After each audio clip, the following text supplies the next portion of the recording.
नमस्कार, मैं अतुल ठाकुर आप सभी का एक बार फिर से अपने चैनल में हार्दिक स्वागत करता हूं। आज की इस वीडियो में हम करेंगे हिंदी साहित्य में अध्यायवार सॉल्व पेपर, जो कि रहता है हमारा टॉपिक आज का रीतिकाल भाग 10, जिसमें कि हमारे टॉप 25 बहुविकल्पीय प्रश्न रहेंगे, जो कि LT, TGT, PGT Hindi, assistant professor, UGC net set, JRF, NBS, KVS, diet, GIC, GDC, etc सभी तमाम परीक्षाओं के लिए उपयोगी सिद्ध होगी। तो चलिए शुरू करते हैं आज की इस वीडियो को हिंदी साहित्य में रीतिकाल भाग 10। आज की इस वीडियो का पहला प्रश्न स्क्रीन पर दिया गया है। पहला प्रश्न है, सिखी लीनो मीन मृग खंजन कमल नैन, सिखी लीनो जस औ प्रताप को कहानी है। ये पंक्तियां किस कवि की है? विकल्प है ठाकुर की, घनानंद की, द्विजदेव की या फिर मतीराम की। सही उत्तर क्या होगा? यूपी टीजीटी 2004 में यह जो है प्रश्न पूछा गया था, इस लिहाज से मोस्ट इंपोर्टेंट क्वेश्चन बनता है। सही उत्तर बताइए। तो इस प्रश्न का सही उत्तर रहता है विकल्प नंबर ए, यानी कि ठाकुर जो है कि यह जो है पंक्ति रहती है। और ठाकुर का संबंध जो है हिंदी साहित्य में रीतिकाल के रीतिमुक्त काव्यधारा के साथ वे ये संबंध रखते हैं। चलिए चलते हैं अगले प्रश्न की ओर, जो कि है आज की इस वीडियो का दूसरा प्रश्न।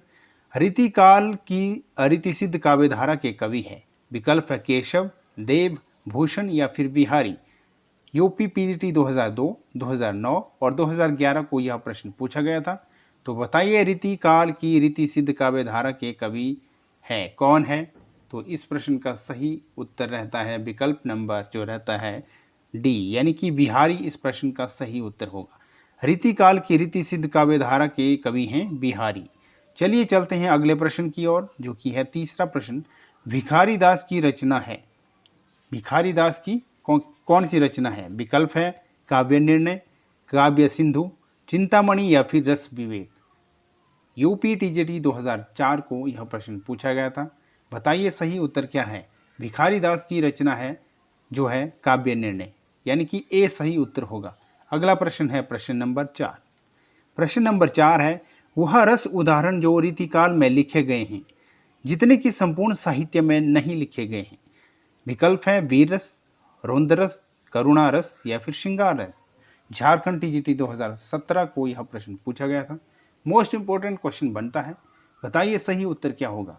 वह रस उदाहरण जो रीतिकाल में लिखे गए हैं, जितने कि संपूर्ण साहित्य में नहीं लिखे गए हैं। इस प्रश्न का सही उत्तर होगा विकल्प नंबर डी, यानी कि श्रृंगार रस इस प्रश्न का सही उत्तर होगा। अगला प्रश्न है प्रश्न नंबर 5। प्रश्न नंबर 5 है, निम्नलिखित में से कौन सा कथन असत्य है? विकल्प है रीतिबद्ध धारा के कवियों ने लक्षण ग्रंथों की रचना की है। रीतिबद्ध धारा के कवियों को आचार्य कवि कहा जाता है। बिहारी रीति सिद्ध धारा के प्रतिनिधि कवि है या फिर केशव रीति मुक्त धारा के कवि है। उत्तर प्रदेश टीजीटी 2005 में यह प्रश्न पूछा गया था। मोस्ट इंपोर्टेंट क्वेश्चन बनता है। सही उत्तर बताइए। निम्नलिखित में से कौन सा कथन असत्य है? तो असत्य कथन है विकल्प नंबर डी, यानी कि केशव रीतिमुक्त धारा के कवि है। ये जो है सही उत्तर रहेगा। अगला प्रश्न है प्रश्न नंबर 6। प्रश्न नंबर 6 है, रीतिकाल की विशेषताओं के संदर्भ में निम्नलिखित में से एक विशेषता गलत है, उस विशेषता का चयन कीजिए। कौन सी विशेषता गलत है? विकल्प दिए गए हैं। विकल्प ए है रीतिकाल में अलंकरण की प्रधानता है। बी विकल्प है रीतिकाल का प्रमुख भाषा ब्रज भाषा है। सी विकल्प है रीतिकाल में प्रकृति का आलंबन रूप में वर्णन हुआ है। और डी विकल्प है रीतिकाल में लक्षण ग्रंथों की प्रमुखता है। वेरी इंपॉर्टेंट क्वेश्चन है। उत्तर प्रदेश टीजीटी 2005 में प्रश्न पूछा गया था। सही उत्तर बताइए। रीतिकाल की विशेषताओं के संदर्भ में निम्नलिखित में से एक विशेषता गलत है, उस विशेषता का चयन कीजिए। तो इस प्रश्न का सही उत्तर होगा विकल्प नंबर सी, यानी कि रीतिकाल में प्रकृति का आलंबन रूप में वर्णन हुआ है। ये जो है सही उत्तर होगा। अगला प्रश्न है प्रश्न नंबर 7। प्रश्न नंबर 7 है, आचार्य भिखारीदास कृत प्रमुख काव्यशास्त्रीय ग्रंथ है। कौन सा ग्रंथ है भिखारीदास कृत प्रमुख काव्यशास्त्रीय ग्रंथ? विकल्प है काव्य प्रकाश, काव्य निर्णय, काव्यांग प्रकाश या फिर रस सारांश। क्या होगा सही उत्तर? आचार्य भिखारीदास कृत प्रमुख काव्यशास्त्रीय ग्रंथ है। तो सही उत्तर है विकल्प नंबर बी, यानी कि काव्य निर्णय जो है आचार्य भिखारीदास कृत जो है प्रमुख काव्य शास्त्र ग्रंथ है। कौन सा है? काव्य निर्णय, यानी कि बी सही उत्तर होगा। अगला प्रश्न है प्रश्न नंबर 8। देव कवि किस जिले के थे? आचार्य जो देव कवि थे किस जिले के थे? विकल्प है मैनपुरी, बनारस, गोरखपुर या फिर इटावा। उत्तर प्रदेश टीजीटी 2009 में यह प्रश्न पूछा गया था। तो बताइए सही उत्तर क्या होगा? देव कवि किस जिले के थे? सही उत्तर है इसका जो है इटावा, यानी देव कवि जो थे इटावा के जिले के थे, यानी डी जो है सही उत्तर होगा। अगला प्रश्न है प्रश्न नंबर 9। कवि प्रिय के रचनाकार का नाम बताइए। वेरी इंपॉर्टेंट क्वेश्चन बनता है, उत्तर प्रदेश टीजीटी 2011 में पूछा गया था। कवि प्रिय के रचनाकार का नाम बताइए। देव, केशव, पद्माकर या फिर घनानंद। सही उत्तर बताइए। तो कवि प्रिय के रचनाकार का नाम है जो है केशव, यानी केशवदास। बी सही उत्तर होगा। अगला प्रश्न है प्रश्न नंबर 10। शिवराज भूषण के रचयिता का कवि कौन है? विकल्प है घनानंद, बिहारी, पद्माकर या फिर भूषण। शिवराज भूषण के रचयिता का कवि कौन है? तो सही उत्तर होगा इसका भूषण। शिवराज भूषण के रचयिता कवि हैं भूषण। अगला प्रश्न है प्रश्न नंबर 11। महाकवि भूषण की रचना है। विकल्प है रेणुका, चिदंबरा, दीपशिखा या फिर छत्रसाल दशक। सही उत्तर क्या होगा? महाकवि भूषण की रचना है। महाकवि भूषण की रचना है छत्रसाल दशक। ये इस प्रश्न का सही उत्तर रहेगा। अगला प्रश्न है प्रश्न नंबर 12। रीतिकालीन कवियों की काव्य भाषा क्या थी? वेरी इंपॉर्टेंट क्वेश्चन है, उत्तर प्रदेश टीजीटी 2011 में पूछा गया था और विकल्प दिए गए हैं अवधी, खड़ी बोली, ब्रजभाषा या फिर बुंदेली। रीतिकालीन कवियों की काव्य भाषा क्या थी? तो सही उत्तर है इसका ब्रजभाषा। रीतिकालीन कवियों की काव्य भाषा थी ब्रज। अगला प्रश्न है प्रश्न नंबर 13।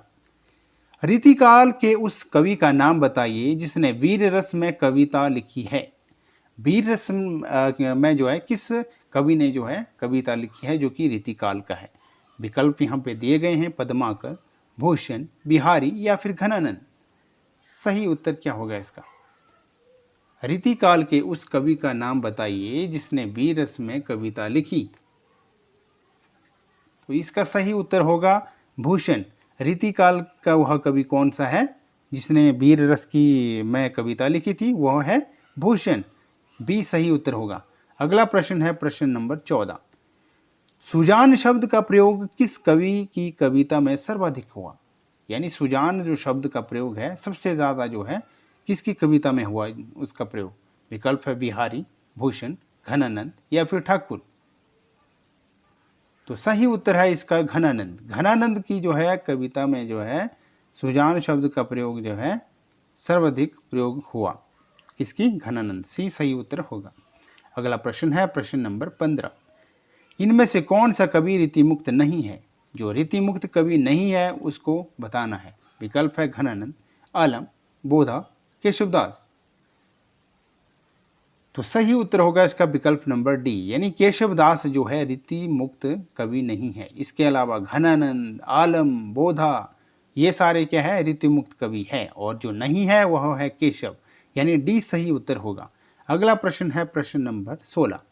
शिवराज भूषण ग्रंथ में किसका विवेचन मिलता है? रस का, ध्वनि का, अलंकार का या फिर औचित्य का? तो इसका सही उत्तर है अलंकार का। शिवराज भूषण ग्रंथ में जो है विवेचन मिलता है अलंकार का।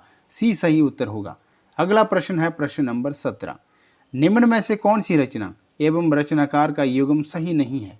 विकल्प है काव्य निर्णय भिखारीदास, रस रहस्य कुलपति मिश्र, रस विलास चिंतामणि या फिर भाव विलास केशवदास। सही उत्तर क्या होगा?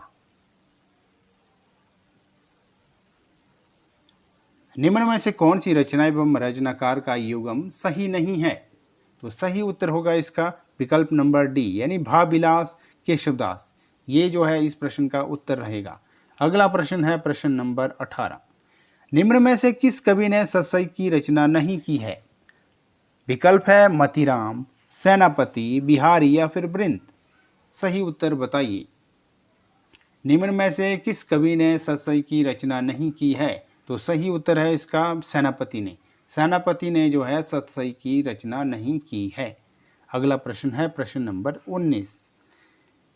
रीतिकालीन साहित्य पर किस काव्य शास्त्रीय परंपरा का गहरा असर है? हिंदी का, संस्कृत का, मराठी का या फिर ब्रज का? झारखंड टीजीटी 2017 में पूछा गया था प्रश्न। बताइए रीतिकालीन साहित्य पर किस काव्य शास्त्रीय परंपरा का गहरा असर है? तो सही उत्तर होगा इसका संस्कृत भाषा का जो है गहरा असर है रीतिकालीन साहित्य पर। अगला प्रश्न है प्रश्न नंबर जो है 20। प्रश्न नंबर 20 है, रीतिकाल में कवित सवेय के साथ और क्या लिखे गए थे? चौपाई लिखी गई थी, रुबाई लिखी गई थी, दोहे लिखे गए थे या फिर पद लिखा गया था? रीतिकाल में कवित सवेय के साथ लिखे गए थे, क्या लिखे गए थे? तो दोहे लिखे गए थे। सी सही उत्तर होगा। अगला प्रश्न है प्रश्न नंबर 21। इनमें से किस कवि ने प्रबंधात्मक वीर काव्य की भी रचना की है? विकल्प है ग्वाल कवि, राम सहाय दास, पद्माकर भट्ट या फिर समन। सही उत्तर क्या होगा? इनमें से किस कवि ने प्रबंधात्मक वीर काव्य की भी रचना की है? तो इसका उत्तर होगा पद्माकर भट्ट। सही उत्तर होगा। इनमें से जो है कौन सा कवि प्रबंधात्मक वीर काव्य की रचना की है? पद्माकर भट्ट ने की है। अगला प्रश्न है प्रश्न नंबर 22। प्रबोध पचासा ग्रंथ के रचयिता कौन है? विकल्प है रामानंद, कबीर, मतीराम या फिर पद्माकर। तो सही उत्तर है इसका पद्माकर। प्रबोध पचासा ग्रंथ के रचयिता है पद्माकर। अगला प्रश्न है प्रश्न नंबर 23। इनमें से किस कवि ने सतसई की रचना नहीं की है? रसनिधि ने नहीं की है, कि वृंद ने नहीं की है, कि भूपति ने नहीं की है, कि बैनी ने प्रवीण ने नहीं की है? सही उत्तर बताइए। इनमें से किस कवि ने सतसई की रचना नहीं की है? तो सही उत्तर है बैनी प्रवीण। बैनी प्रवीण ने जो है सतसई की रचना नहीं की है। डी सही उत्तर होगा। अगला प्रश्न है आज के इस वीडियो का सेकंड लास्ट प्रश्न है प्रश्न नंबर 24। जन्म काल के अनुसार निम्नलिखित कवियों का सही अनुक्रम है? विकल्प दिए गए हैं ए, बी, सी या फिर डी। सही उत्तर बताइए। जन्म काल के अनुसार निम्नलिखित कवियों का सही अनुक्रम बताना है। तो सही उत्तर होगा इसका विकल्प नंबर ए, यानी कि सबसे पहले आएंगे यहाँ पे बिहारी, उसके बाद होंगे देव, उसके बाद है भिखारी दास और अंत में आएंगे पद्माकर। तो ए जो है सही उत्तर होगा। जन्म काल के अनुसार निम्नलिखित कवियों का सही अनुक्रम है। तो कौन सा ऑप्शन होगा? ए जो है विकल्प रहेगा करेक्ट आंसर। अगला प्रश्न है आज के इस वीडियो का अंतिम प्रश्न। प्रश्न है रचना काल के अनुसार निम्नलिखित कवियों का सही अनुक्रम है। क्या होगा इस प्रश्न का सही उत्तर? तो सही उत्तर रहेगा इसका विकल्प नंबर डी, यानी कि चिंतामणि। सबसे पहले आएंगे चिंतामणि, उसके बाद होगा महाराज जसवंत सिंह, उसके बाद आएंगे देव और अंत में आएंगे भिखारी दास। तो ये जो है सही उत्तर रहेगा। रचना काल के अनुसार निम्नलिखित कवियों का सही अनुक्रम बताना है तो ऑप्शन नंबर डी जो है सही उत्तर होगा। तो आज की इस वीडियो में हमने जो है किया हिंदी साहित्य के इतिहास में रीतिकाल भाग 10, जो कि आज हमारा जो है कंप्लीट हो चुका है और जो कि मोस्ट इम्पोर्टेंट वीडियो थी यह। और इसमें हमारे टॉप 25 बहुविकल्पीय प्रश्न थे और आज हमारा जो है रीतिकाल भाग 10 पार्ट कंप्लीट होता हुआ। और अब करेंगे हम आने वाली वीडियो हमारी जो होगी वो नेक्स्ट पार्ट रहेगा इसका रीतिकाल भाग 11, जिसमें कि हमारे जो है नेक्स्ट अगले जो प्रश्न होंगे उनको हम उस वीडियो में जो है सॉल्व करेंगे।